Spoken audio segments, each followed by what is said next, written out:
Crazy Guy 2 here again, No Nonsense, No How. Today, a very brief, fast-paced video for you to share my experience on this 2011 BMW X3 that has the 3.0 liter inline-six engine.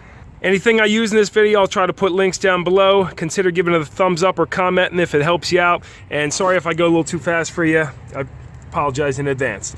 Now, a customer came in and requested to have the valve cover gaskets replaced. Said, okay, no problem. We took the job in. And basically, if you do so, you might end up with this noise. Sounds horrible, right? So after hopping on YouTube and doing some other research, I see other people have been having the same issues, and here's the culprit. The valve cover has basically a crankcase breather system built into it, and I guess, I don't know exactly what goes wrong, but there's some diaphragms that break in there or something or another, and you end up with too much vacuum going into the engine, and it's pulling air from somewhere else and making it squeal like a pig. Now, long story short, if you have this noise, get a factory BMW valve cover. Don't use the aftermarket ones. I've read terrible things about them. And if you have leaking valve cover gaskets, don't bother replacing the gasket. Get a whole new valve cover. And now that we got that out of the way, I'm gonna give you some quick tips and run through this to show you the basics on how to replace this. If you're working on a sedan model, like the 328 or something, it's gonna be a little tighter, push back further. This X3's got more room. But anyway, here's some tips on how to do this one. Begin with a 5mm Allen and loosen all 4 of these top Allen bolts on this cover right here. Next, let's start getting our wires out of the way. Pop these tabs off here. This one right here. Take a pocket screwdriver, press in, pop that out of there, and remove these 2 10mm holding this back steel bracket on. Tuck that positive cable up out of your way and begin removing all of your coil connectors. You just pop up on this tab here, pull these right off. They come off very simply. Disconnect your Valvetronic motor, squeezing in on these 2 tabs, wiggling that connector off, and your Valvetronic sensor right here. You might have to use a pocket screwdriver and pry out on these tabs a little bit, but it should pop right out of there. Then come down here, and this wire, I guess it's probably your AC compressor wire, slides off a bracket there, and then if you just pry a little screwdriver under here just a touch, you can slide that connector off of there. Now remove these 2 8mm nuts for your grounds, and then on this plastic bracket you go around and squeeze these little tabs in the center here to start removing these off of the towers. Just pushing on that, and once you get all that, you could just fold all these wires right out of your way over here. Pop all 6 of your coils out of here. I highly suggest replacing these if you've got 100,000 miles or more on your original coils. I'll put a link down below for a OEM set of Bosch ones you can purchase. These things are notorious to fail and cause misfire codes. Now I'm going to take a 4mm Allen. I'm going to stick it in the back of this Valvetronic motor, and you're going to spin this clockwise in my case, because if I go counter, it's very tight. So keep spinning it clockwise. Basically what I'm doing is backing off the, in fact, you might even be able to see in here what I'm doing. See, yeah, you see that coming back there? I'm backing off the motor on here, because otherwise it's gonna like snap and pull when you take it off. So you backed it off till it has no tension either way. Gonna use an E8 inverted Torx, or whatever you want to call that.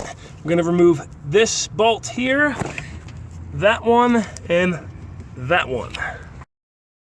Okay, now with all 3 of those bolts out, I'm gonna take my 4mm, stick it in the back, and this thing's tight right now, but I'm gonna spin it counterclockwise, pulling out on the motor, and it's gonna roll off of that gear in there, pop right off. See, when I spin this, it's actually spinning the gear, the worm gear on there. To get some more clearance coming off, I'm gonna use an E30 Torx like this to remove these 2 Torx on this bracket and get that out of the way so it's not hitting up here when we come off with the valve cover. With an E10 socket, we're gonna remove all these valve cover bolts. Slide your O2 sensor wires out of this clip here, and then there's going to also be a zip tie holding them on back here. You're going to have to cut that zip tie. On this driver's side corner bolt down here, you're going to have to get this breather hose off of here, because there's 1 bolt under that. Obviously, breather hose has come off too. You have to push in. I can't really get you a good camera angle here, but you have to push in right here and on the opposite side where the little grooves are on here. Push in evenly, and then you will be able to slide this thing off. Don't break it. It's going to be a pain in the butt to replace it if you do. So be very careful. This plastic gets very brittle when it gets old. Closer look at that now that it's off. When you squeeze these two sides, the top and the bottom will get off of the groove and you can slide that off. And remove that last E10 underneath. Your last 3 bolts in the center, you're going to use a 10mm deep socket. One in the center, one over there. And then you're going to remove 3 bolts. This one, and this one over this bracket here. The rest of these all stay in the cover. They're built into the cover. I think it's recommended to remove the fuel injector harness. I didn't have to do that. I found it not really an issue or in my way. So go ahead and do that if you need to on yours. There's some steel clips and they're a pain in the butt to get into. Now we're ready to pop the valve cover off. Side note, probably a good idea to order yourself a new factory cap. I didn't get one, but let's slide this thing off of here. Just come off straight with it and it should slide right off if you have all the bolts off. All right, now I gotta slap this thing back together. Assembly is gonna be quite simply the reverse of removal, but I'll give you some tips. Make sure to go around your entire gasket contact surface area here and clean it up very good with some acetone. Get all the dirt, debris, and sludge off of there. Again, with these O2 sensor wires, make sure that they don't get pinched between the cover and the head in the back when you're putting it on. Leave your gasket dry, go around the whole thing, make sure it's snapped in place. It wouldn't be a horrible idea just to actually run around the whole thing with a slight bead of silicone on the outside and let that dry overnight, just to prevent when you're putting this thing on, possibly having a corner pop out, you know, and then not seal going like that when it's going on. That's very easy to do, so make sure you don't do that. Or if any of these pop out of here, if any are loose, make sure to glue them or silicone them. With some light oil or grease, coat the inside of this oil seal for the sensor. Also take this bracket off the back of the new one so you have more clearance. When you're sliding it into place, make sure you don't catch that gasket on one of the rockers back there. Whatever you do, don't force it on. As you go around, you might have to pull up on some of the screws and make sure that they're not jamming up on the threads. Boom. Once you got it on there seated good, check with your fingers all the way around and then hand start all of your bolts.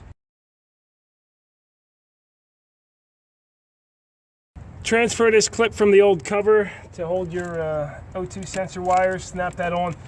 And before tightening all these bolts down, make sure these O2 sensor wires are again not pinched between the cover.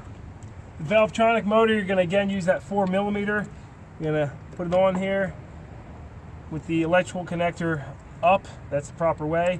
And you're gonna turn this to be able to thread it onto that gear in there. And put the rest of your bracketry, coils, and wires on.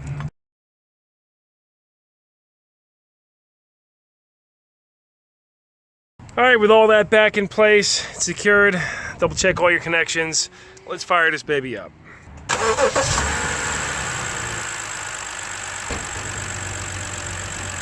Purrs like a kitten. Now let's throw our engine cover back on. And after going for a long test drive, the noise is all gone. No more whistling, screeching, and screaming. So don't make the mistake of replacing the valve cover gasket only. Get a new valve cover on there if it's leaking or if you have that noise. Give the video a thumbs up if it helps out. I hugely appreciate that. Consider checking out my channel and tossing me a subscribe. Also very much appreciated. And I'll try to find links for anything I used in this video. Plug them in down below. So until next time, this is KZ Guy 2 here. No nonsense, know how, and you enjoy the rest of your night. I'll see ya.